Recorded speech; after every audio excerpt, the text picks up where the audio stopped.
So we cry 'cause we're made of water, and its salt is our debt to the sweat of our fathers. Hola, ¿qué tal, amigas y amigos? ¿Cómo están? Muy fría tarde, pero muy fría tarde aquí en la ciudad de Buenos Aires, cayendo el sol porque tuvimos algo de sol, y así nosotros comenzamos HDP, porque alguien tiene que decirlo. My wounds are my prayers, I'm suckling fear.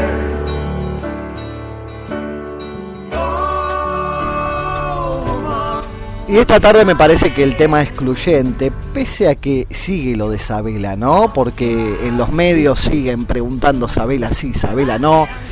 Me parece que ese tema no es excluyente. También habló Carlos Bianchi esta tarde acerca de lo que hizo para retener a Juan Román Riquelme. Otro tema de nuestro mayor interés, hay que decirlo, porque cubrimos la campaña de Boca. Pero más allá del fútbol, creo que lo más importante pasó esta tarde, en esa reunión de 3 horas que hubo con el mediador del juez Griesa, el que colocó el juez Griesa para solucionar el tema de los fondos buitres.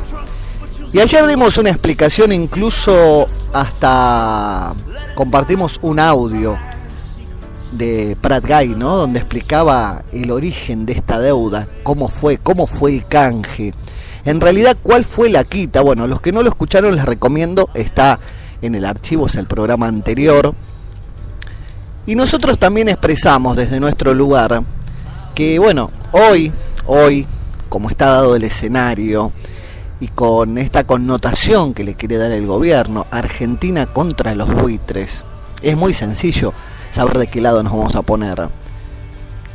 Hay alguien que está reclamando una deuda y nos puede hacer entrar en default, y por el otro lado está toda la sociedad argentina, que es la que siempre paga estos desaciertos, ¿no?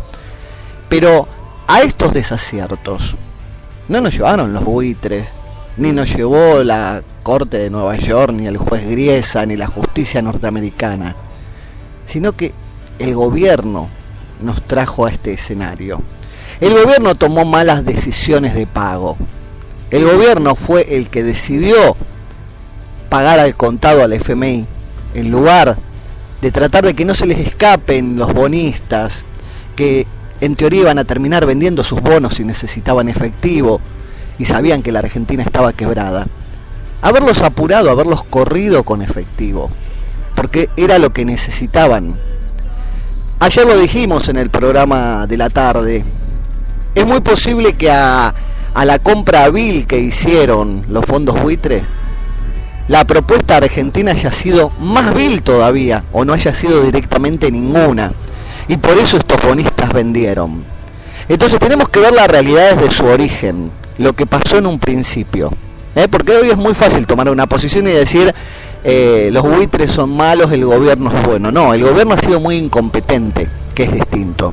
Amigas y amigos, vamos a analizar esto, vamos a darles las últimas novedades que están llegando de Nueva York, pero también algún trascendido que circuló aquí esta tarde, de altas fuentes, de la parte bancaria, económica, financiera. Por supuesto no las puedo citar, pero me dieron una novedad que puede cambiar el panorama. No sé si para mejor, seguramente la sociedad va a terminar pagando esto también, pero al menos se podría no caer en default. Que eso sí es importante, ¿no? Porque el default puede ser un grave sufrimiento para toda la sociedad. Vamos a la presentación del programa y ya volvemos con todos estos temas. You're listening to Spreaker Web Radio.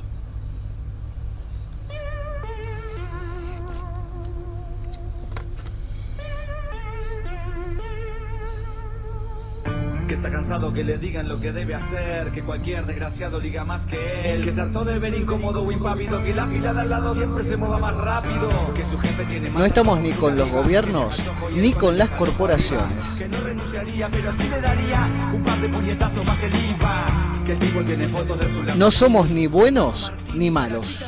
Y eso lo irrita, pero ya no le excita ni la Dolce Vita de feliz. No estamos ni a favor ni en contra.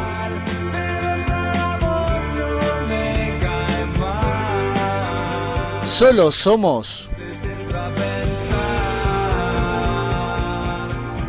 unos HDP.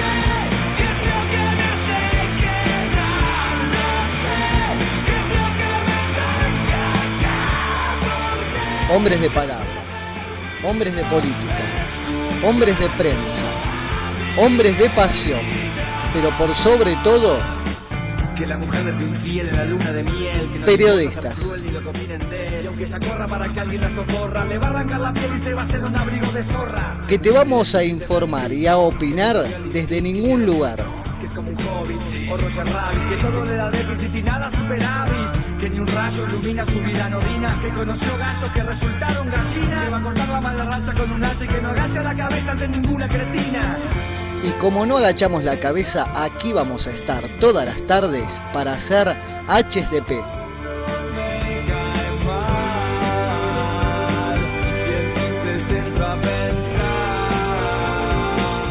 Porque alguien tiene que decirlo.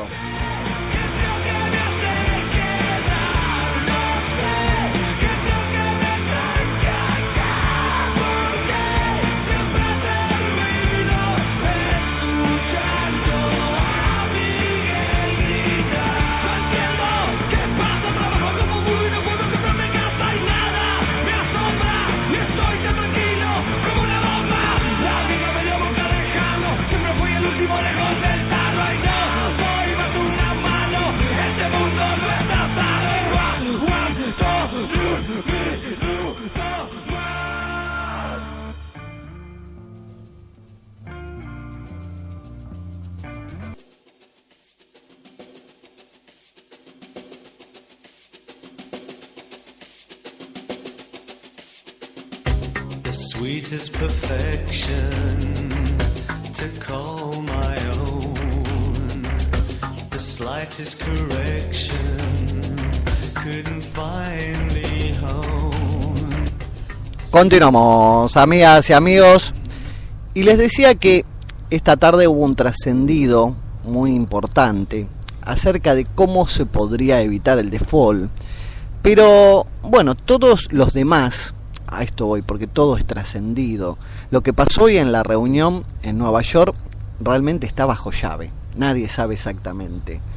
El representante argentino Pablo López viajó, se reunió a Bona, López, Tía y mantuvieron el acuerdo con Daniel Pollack, realmente un experto en el tema mediaciones. Acá está claro que lo que se evita es caer en el default técnico. Algo que para Cristina Kirchner no existe. ¿Y por qué digo que para Cristina Kirchner no existe?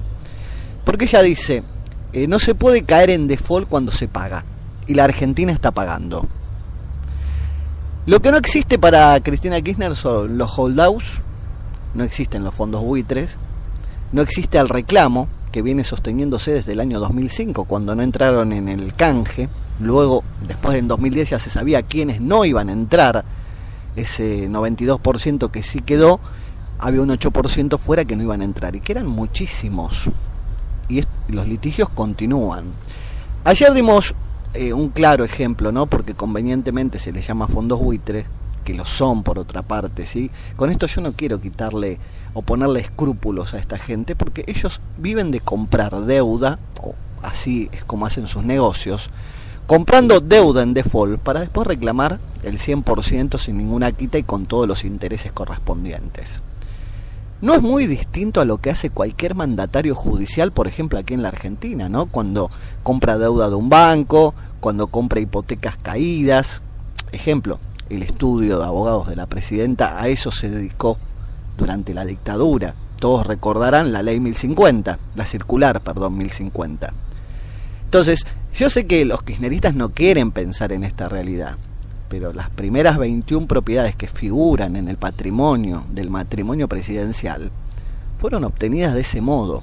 Eran mandatarios judiciales que compraban deuda en default, gente que no podía seguir pagando su casa, y terminaron quedándose con esa propiedad desde el estudio de abogados de la presidenta y el fallecido presidente Néstor Kirchner. Esto es una realidad. O sea, desde el plano doméstico, como puede ser un estudio de mandatarios judiciales, a los fondos de inversión internacionales que compran deuda en default, la práctica es la misma.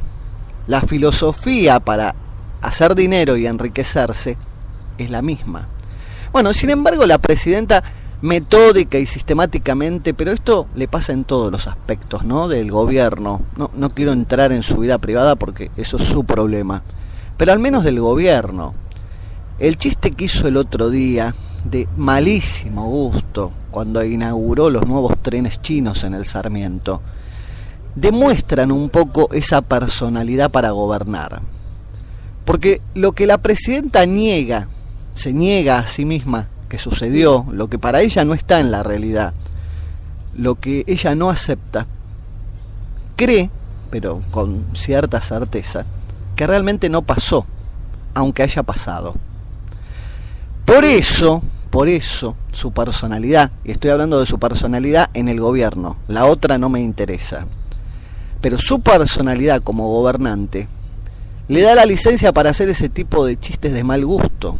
Porque si ella por un momento hubiera pensado en la masacre, porque eso no fue una tragedia, fue una masacre lo de 11, jamás hubiera dicho eso en esa inauguración de los trenes chinos.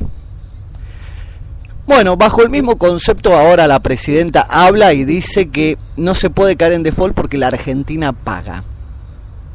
Cuando la realidad nos indica que fue la Argentina la que hizo el canje de deuda en Nueva York. Fue Néstor Kirchner el que no cambió la sede judicial del canje, que había puesto años atrás Cavallo para los canjes de bonos, con el megacanje. Y que Cavallo, esto hay que decirlo, porque si no parece que Néstor Kirchner no pudo contra el sistema, contra los poderes fácticos. Néstor Kirchner siempre tuvo total mayoría en el Congreso y le votaron lo que quisieron. Lo que quiso el gobierno se lo votaron en el Congreso. Solamente una vez perdieron la mayoría en 2009 y no sirvió para nada porque ni siquiera se reunió la oposición. Pero Néstor Kirchner tuvo manos levantadas siempre para cualquier proyecto que pidiera, aún de opositores, porque todos eran conscientes del momento que se estaba viviendo el escenario argentino en 2003, que ya no era el del 2001 ni el del 2002, hay que decirlo. Pero si Néstor Kirchner no cambió la sede judicial y de canje que había puesto antes Cavallo con el megacanje, fue porque no quiso. Lo hubiera llevado al Congreso y eso se cambiaba. Y si había confianza o no en los bonistas, eso era problema de ellos y ya no les quedaba otra. Pero bueno, ahí viene el tema 2, que es esa quita que se promocionó del 75% y que en el último programa lo pueden buscar si quieren, pero si no también está en el archivo de La Mirada de Roberto García. Prat Gay explica perfectamente que esa quita no fue tal, no fue del 75%, fue del 48%, pero con los intereses devengados, con el cupón PBI y demás, se iba a terminar o se va a terminar pagando la deuda completa o más. Entonces, a los que entraron en el canje, realmente se les va a pagar todo lo que se les debía, o más. Es difícil entender por qué a los buitres no quieren hacer lo mismo y pagarle todo lo que se les debe, si a los que entraron les van a terminar pagando todo lo que se les debe. Y no sé si es por una cuestión de egolatría política o qué, que no le explican claramente esto a los buitres. Que si entraran en el canje, terminarían cobrando todo igual que los que entraron. Porque así está el prospecto del canje, según Prat Gay al menos.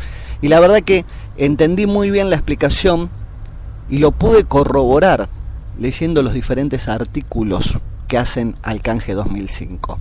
Entonces, esta es una realidad que debió haber negociado aquel que más conocimiento tenía del tema.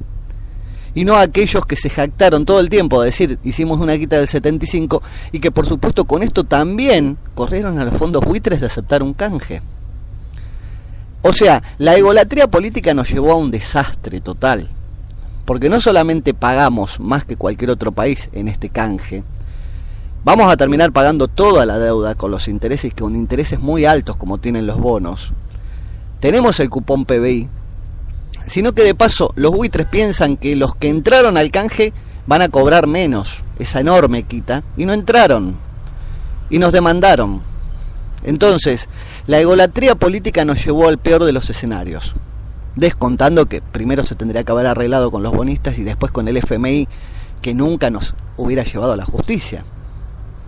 Y que por otra parte tenía intereses, pero muchísimos más razonables que los intereses que hoy tiene un bono.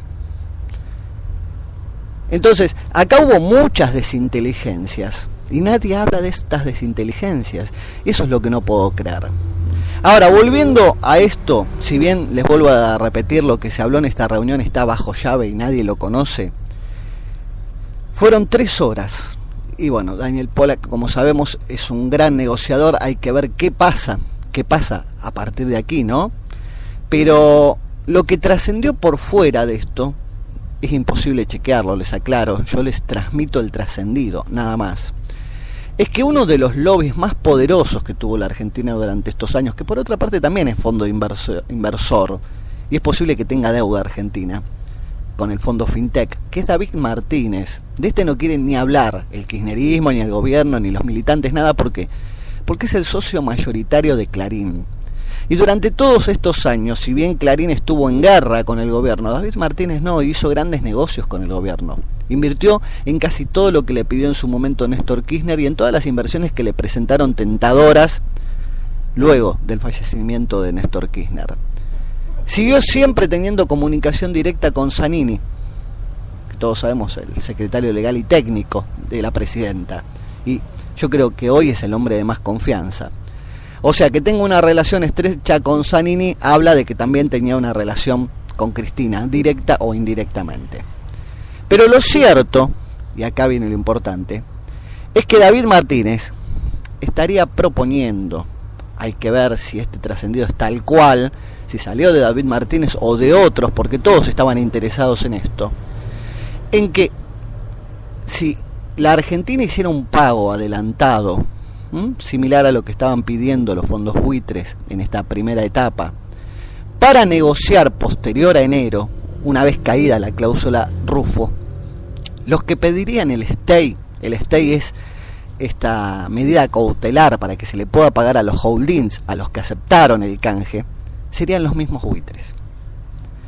Ellos mismos pedirían la ampliación del stay al juez Griesa si la Argentina mostrara voluntad de un pago y ahí comenzara una negociación para entrar en un canje. Hay que ver por qué porcentaje, eso a negociar a partir de enero. Sabemos que David Martínez seguro está en esta operación, pero hay otros más que están hablando con el resto de los fondos, y lo más complejo es hablar con los fondos italianos, que están muy lejos, tienen representantes en Nueva York, pero bueno, la comunicación ahí es más difícil. Igualmente son los minoritarios, son muy pocos. Pero si todos los que denominamos buitres aquí, que son los que ganaron el fallo frente al juez Griesa, pidieran esta ampliación del stay, bueno, seguramente el juez tendría que aceptar. Pero para esto estarían pidiendo una muestra de buena voluntad de la Argentina de que haga un pago en efectivo a negociar el saldo. Hay que ver si la Argentina quiere dejar abierto eso de a negociar el saldo. Y hay que ver también legalmente, ¿no? Bajo qué forma se hace, si de contrato, de bono, de pagaré, hay que ver. Todo eso es lo que se está analizando en este momento, ya les digo, según un trascendido. Esto es imposible chequearlo porque ni siquiera hubo datos de la reunión de 3 horas de hoy.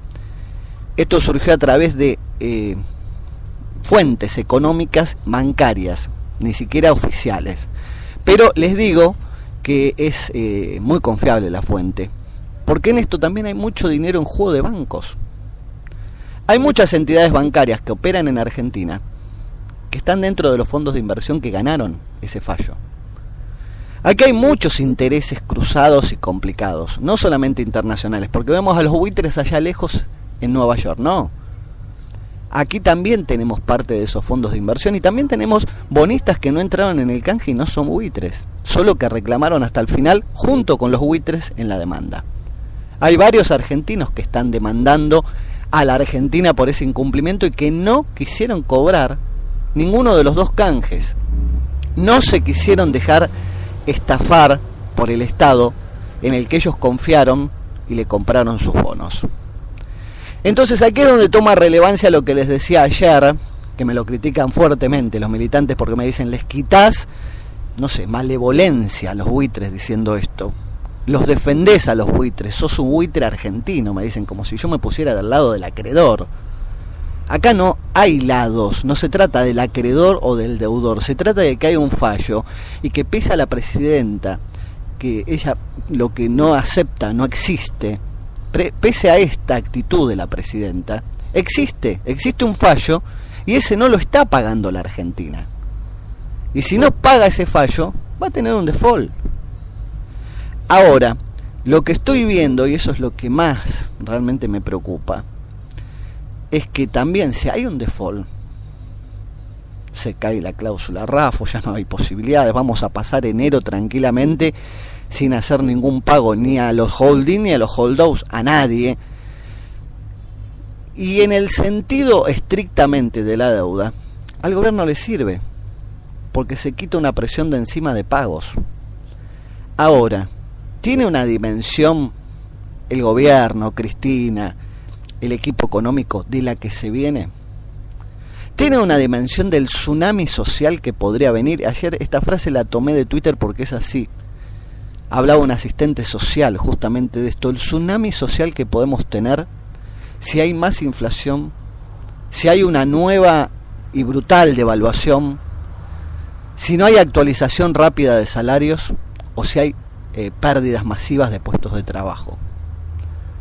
El gobierno tiene una somera idea de lo que puede suceder, de lo que puede sufrir la gente con un default, de que las provincias automáticamente van a entrar a quedar en cesación de pagos porque muchas dependen de crédito externo para pagar sueldos, no para desarrollo, para infraestructura, para obras, para pagar sueldos. En particular la provincia de Buenos Aires, donde creo tienen el candidato número 1, que es Daniel Scioli, a continuar a Cristina en el kirchnerismo. Salvo, bueno, que los kirchneristas duros, aquellos militantes más de izquierda, no quieran a Scioli y quieran borrarlo del mapa electoral. Pero hoy una de las provincias más complicadas sin duda es Buenos Aires, que tiene créditos pendientes, pero para sobrevivir, no para hacer infraestructura, solo para sostenerse y poder pagar sueldos. Entonces realmente me parece llamativa la actitud, porque esto fue otro trascendido esta tarde, más que trascendido, el que lo dijo fue Jorge Asís, a través de Garganta, ¿no? Él siempre habla a través de Garganta, y decía que la doctora buscaría el default en este sentido. Bueno, la verdad que siempre los datos que cuenta Garganta son muy interesantes y generalmente terminan siendo ciertos. Por ejemplo, todo el caso Vudú, fue el primero que habló Garganta de esto, el descuidista Vudú.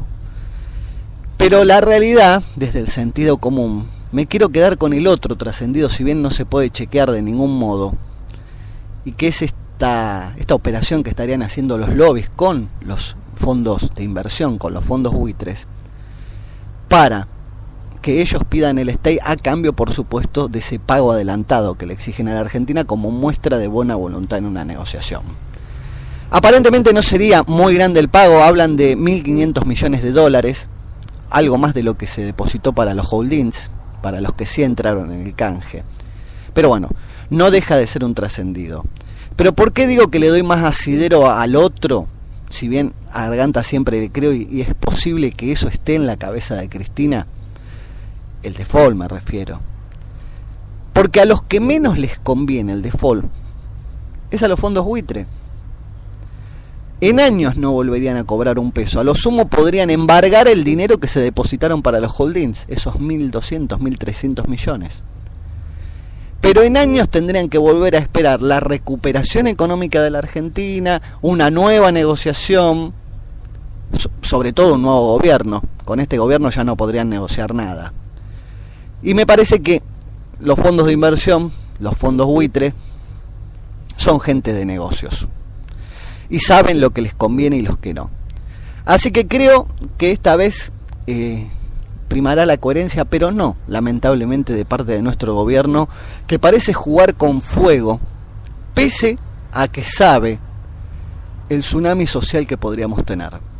a lo que podría sufrir la gente con un nuevo default, con más devaluación, con inflación y con las escasas reservas que tenemos, que no va a entrar un dólar más, de hecho no va a entrar un dólar más al país. Está jugando con fuego, digo, porque hay que importar por año más de 12.000 millones de dólares de energía. En el Banco Central hoy hay cerca de 29.000 y ya pasó la cosecha de la soja. En un año electoral como el que se viene, si es que el gobierno no acomodó este dólar que está quedando retrasado, difícilmente nadie vuelva a vender granos y lo guarden como reserva esperando la devaluación. Entonces el escenario 2015 es realmente muy complejo. Por eso me parece que el gobierno no debe jugar con fuego y pensar en un posible default solo para sacarse de encima a los acreedores, diciendo y presentando todo este relato épico de que ellos no cayeron en default, sino que los buitres, Griesa y los poderes fácticos lo hicieron caer en default. Es realmente un riesgo terrible en el bienestar, en el escaso bienestar que hoy tiene la sociedad. Amigas y amigos, ahí están los dos trascendidos que surgieron esta tarde. Por un lado, el de Garganta, que publicó Jorge Asís, que la doctora querría ir a ese camino del default y sacarse de encima todo este tema y en definitiva no pagarle a ninguno, o que finalmente el que evitaría el default sería justamente aquel que nos está demandando, los fondos buitres, pidiendo un stay al juez Griesa para que se le pueda pagar a los holding, a los que entraron en el canje, y ellos, por supuesto, querrían garantizarse esa negociación con algún pago adelantado. Nosotros desde aquí, por supuesto, ya les vuelvo a repetir, no podemos chequear casi nada. Es muy difícil para nosotros saber cuál es la verdad de todo esto, pero lo que sí les puedo decir es que no se puede jugar con el bienestar, el poco bienestar que hoy tiene la sociedad en un escenario que ya tenemos 7 años de inflación. Un escenario en el que el kirchnerismo en 11 años devaluó la moneda más del 300%. Eso fue devaluar el ingreso, el poder de compra, devaluar los sueños y los proyectos de los argentinos. Hoy nadie puede aspirar a su casa, a meterse en un departamento, a tener un bien durable, porque la mitad de toda nuestra vida está tasada en dólares. Ese es otro escenario al que nos trajo el gobierno. La sociedad no fue hacia esto. Que hoy cualquier actividad económica en la Argentina esté dolarizada al 50%. Entonces, más allá de opiniones ideológicas, más allá de posiciones, la realidad es que no nos podemos aislar del mundo y hoy la Argentina no funciona si no funciona con dólares. Espero sinceramente que gane la coherencia y espero que si la coherencia no existe desde este lado, que al menos, como trascendió, ya les digo, no lo puedo confirmar, nuestros propios acreedores, por el solo hecho de que quieren cobrar, tengan coherencia y no nos permitan caer en default. Amigas y amigos, esto fue todo por hoy. Aquí nosotros en un bar de la ciudad de Buenos Aires, como siempre, compartiendo con amigos y debatiendo, porque este programa lo debatimos antes de hacerlo, de estar al aire, ¿no? Y recibimos información y le agradezco esa información que recibo, porque es la que me permite llevársela a ustedes, siempre con las precauciones del caso, ¿no? En este caso es un trascendido. Bueno, yo espero sinceramente que prime la coherencia y nos vaya mejor a todos. Besos y abrazos y nos volvemos a encontrar en el próximo HDP, porque alguien tiene que decirlo. Habla para todo el país, de todos los argentinos, la doctora Cristina Fernández de Kirchner. Jóvenes que no están enojados. Además que llevan banderas, que estudian. Qué maravilla ver a nuestros estudiantes secundarios con sus computadoras. Muchas gracias. ¡Viva la patria! Menos mal que este gobierno nacional y popular es de izquierda y progresista. Sino como te enterás que la señora Legrand es una vieja fascista. Menos mal que está Cristina para ponerle las pilas a los patrones. Sino como te enterás que la Unión Industrial no son ladrones. Y menos mal que está la ley de medios K. 678 nos muestra la libertad. Gracias a Cristina me pude dar cuenta que está lleno de gorila la oficina. Gracias a Cristina cuando voy al baño lo busco en la tina y sin querer lo miro atrás de la cortina. Y para no hacerle juego a la derecha pinto de gorilas a los activistas. Veo jubilados quebrando al Estado y a trabajadores contra los moyanos. Veo gorilas. Esto es una porquería.